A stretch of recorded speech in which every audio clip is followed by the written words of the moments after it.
the Chandra's surface thermophysical experiment, which is located on the Vikram lander, has just released its very first observations. It measures the temperature profile of the lunar topsoil around the poles to gain a better understanding of the thermal behavior of the lunar surface. This information that has been released is just the first set of observations, as well as detailed observations that are currently underway by the various payloads of the Chandrayaan-3 mission. Remember, viewers, there are 3 overarching objectives of this mission, of which ISRO has been successful in 2. Meanwhile, it is of course carrying out in situ scientific observations on the moon. Meanwhile, viewers, let's take a detailed look at the graph which you can see on your screen, which I also have open on my system over here. As ISRO states, it is showcasing the variation of temperature on the lunar surface, especially with regards to increase in depth. Remember, viewers, this is the Chandra's surface thermophysical experiment payload, which measures the temperature profile of the lunar topsoil around the poles, especially to understand the thermal behavior of the moon's surface. To give you a detailed description of what it is and what it does, it is basically, it has a temperature probe equipped. Its mechanism is capable of reaching a depth of 10 centimeters beneath the lunar surface. The probe is also fitted with 10 individual temperature sensors. ISRO states that the presented graph illustrates the temperature variations of the lunar surface near surface 2 at various depths as recorded during the probes. Meanwhile, this is the first such profile of the lunar south pole. As you can see on our screens, 0 of course indicates the ground level, the very surface level of the moon, and if we look at the x-axis and the y-axis, the temperature at surface level of the moon near the south pole is 50 degrees Celsius. Yes, viewers, this is the very first scientific observation made by our Chandrayaan-3 mission at the South Pole. About 20 centimeters above the surface of the moon, this rises to about 57 degrees Celsius. Meanwhile, further underground, under the lunar surface, as you go beneath, and here the depth is in millimeters. So about 2 centimeters, it reduces to 40 degrees. About 4 centimeters, it reduces to about 28 degrees. And about 8 centimeters below the lunar surface, the temperature reduces to minus 10 degrees. Joining us on the broadcast to discuss more is Group Captain V.N. Jha, former Joint Director of the DRDO. Good morning, sir, and thank you for joining us on NewsX. Sir, what do you make of the very first scientific observations by our Chandrayaan mission? Very good morning, Pia, and to all your viewers. I'll just, suggest be prepared to accept the different values and informations and the data from moon surface, because this is one area of the moon which has not been studied even by Americans or the Russians or anyone else. Remember, there is no atmosphere around the moon, so the type of thermal behavior we see on the surface of the earth, don't expect that to happen or similar thing to happen on the moon, because on the moon there is no atmosphere, so there is no convection current there. So these are the differences of the moon surface that you should expect. And just now, 3 days or 4 days back, when moon has landed, just on that day, that part of the surface of the moon on the South Pole has come out from the long nights, 14 days nights, in which surface temperature would have gone to the extent of minus 230 degree or so. So from minus 230 degree to the surface temperature on the 3rd day or the 4th day of the moon surface coming to above 50 degrees Celsius. This is the behavior what a moon surface is showing in the South Pole region. And once again, I repeat, don't get surprised. These are the raw data coming up there. We don't know how the thermal scan of the surface is there on the polar region of the moon. So these are the things what we should expect. They are all new data are coming up there. These are the new understandings that are coming there. Whether the temperature behavior of the surface is linear or exponential or logarithmic, we don't know. One thing we know, that the moon's surface is something entirely different from the Earth's surface as far as the response to the solar rays coming there is concerned, because this is the brightest shining object in the entire universe. There is no other moon like our moon in the entire universe. The way it shines, the way it reacts to everything, and the moon ray what is coming to us is so soothing. It is so calm, so cool in the night, and even it leaves a shadow of ours here on the earth. So I think this is very early stage. We should wait for more information to come, and the behavior of the lunar surface to temperature due to the solar heating will be different, and especially when it is in the early in the morning. It is right now early in the morning there on the moon. Just 4 days back, sunrises have taken place. So as it goes more and more, temperature will continue start rising on the surface. Right now, you mentioned it is about 55 degree or so. So it will further rise, but it will not go to the extent that the US found in and around equator, that in the daytime, in the middle of the daytime on the lunar surface, that temperature goes to the range of about 123, 125 degrees Celsius. That is the boiling temperature, more than the boiling temperature of the water. So these are the initial data. Let's be ready to accept it as it is there, as raw it is there. Explanations can continue happening.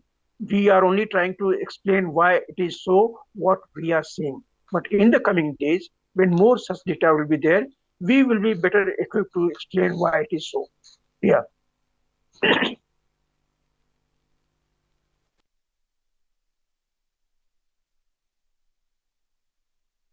We're of course discussing ISRO's latest observations regarding the temperature variations on the lunar surface.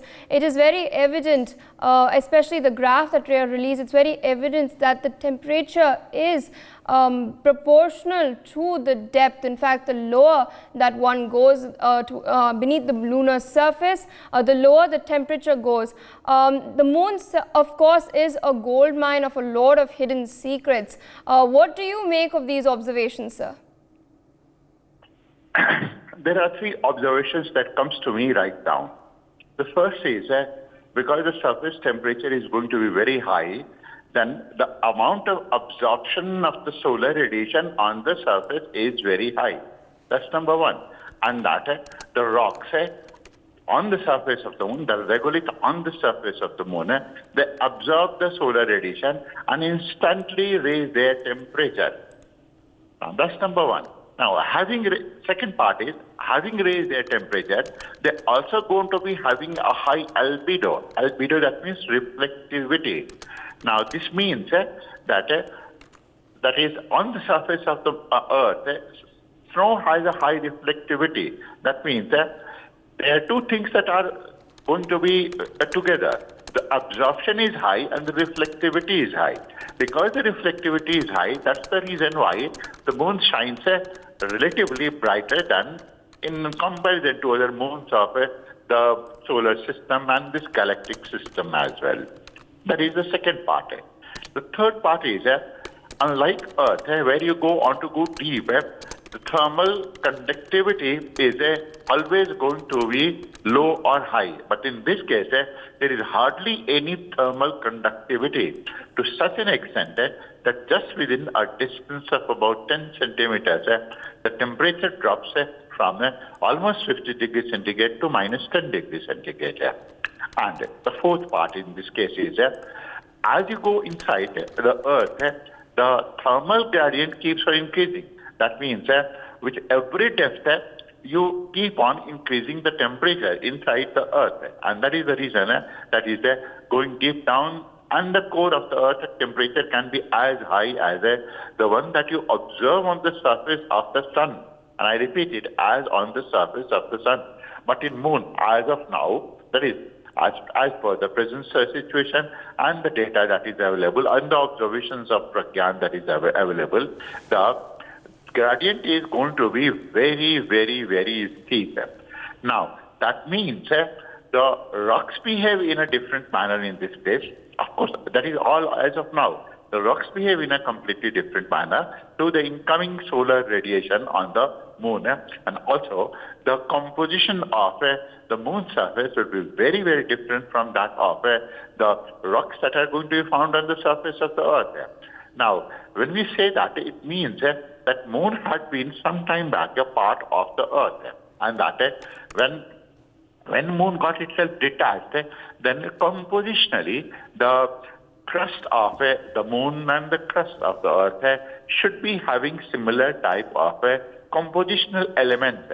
But because they don't going to be having it, because they don't going to behave in the same manner as the Earth and Moon, both of them going to behave. Now that is something very interesting. And of course, this is why we say that Moon is a mystery in this case.